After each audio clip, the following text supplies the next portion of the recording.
Éternel notre Père, nous bénissons ton nom pour cette nouvelle semaine. Merci Seigneur pour ta grâce. Merci de nous avoir protégés de tout danger.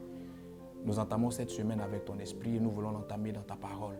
Je prie que tu fasses de nous les dispensateurs, Seigneur des armées, de cette parole et qu'elle édifie, qu'elle instruise et qu'elle aide ton peuple à aller de l'avant dans la foi au nom de Jésus que j'ai prié. Amen. Je vous salue tous dans le nom puissant de Jésus-Christ de Nazareth, très chers membres du temps des paroliers. Bienvenue à notre dévotion matinale qui aura pour thème « Offrande agréable ».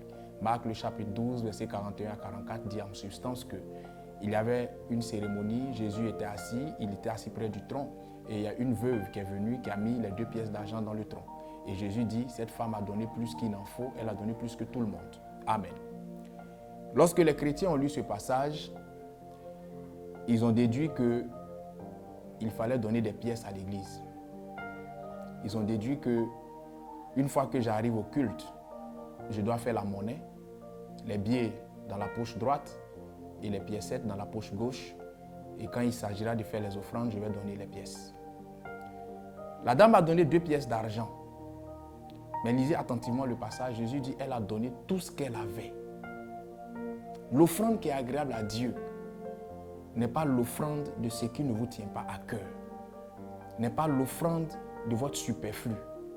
L'offrande qui est agréable à Dieu est l'offrande d'une chose qui vous tient à cœur. L'offrande qui est agréable à Dieu est cette offrande qui, lorsque vous la faites, fait saigner votre cœur parce que vous donnez des choses auxquelles vous tenez. Vous donnez des choses qui ont de la valeur à vos yeux. Mais aujourd'hui à l'église est devenue un repère, permettez-moi le terme, où on offre des miettes au Seigneur. Parce qu'on a en tête qu'on ne donne pas au Seigneur, mais on donne au pasteur. On a en tête qu'on ne donne pas au Seigneur, mais on donne à un individu. Et ce qui fait qu'on murmure même parfois sur l'offrande.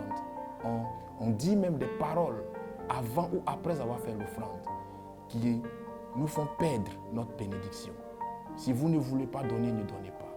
Si vous ne voulez pas payer une dîme, ne le faites pas. Ne vous sentez pas obligé. C'est pour ça que j'ai pour habitude de dire, toute offrande qui est faite sous base d'oppression n'est pas une offrande. C'est un raquettage. On se comprend un peu. Une offrande ne se fait pas sous base d'oppression. C'est pour ça qu'on appelle offrande. Parce que la définition de l'offrande, c'est don spontané. Donc si vous devez payer une dîme et que vous vous sentez oppressé, ou que vous murmurez, ne payez plus cette dîme-là. Vous devez payer la dîme avec le cœur et non sous contrainte. Vous devez faire une offrande avec le cœur et non sous contrainte. C'est en cela que vous aurez votre bénédiction. Je prie que le Seigneur vous donne la bonne compréhension des choses, même si vous n'aimez pas trop ce message, mais il est important qu'on vous le dise. Apprenez à donner de la maison de Dieu. Apprenez à donner sans mesure. Apprenez à donner sans calcul.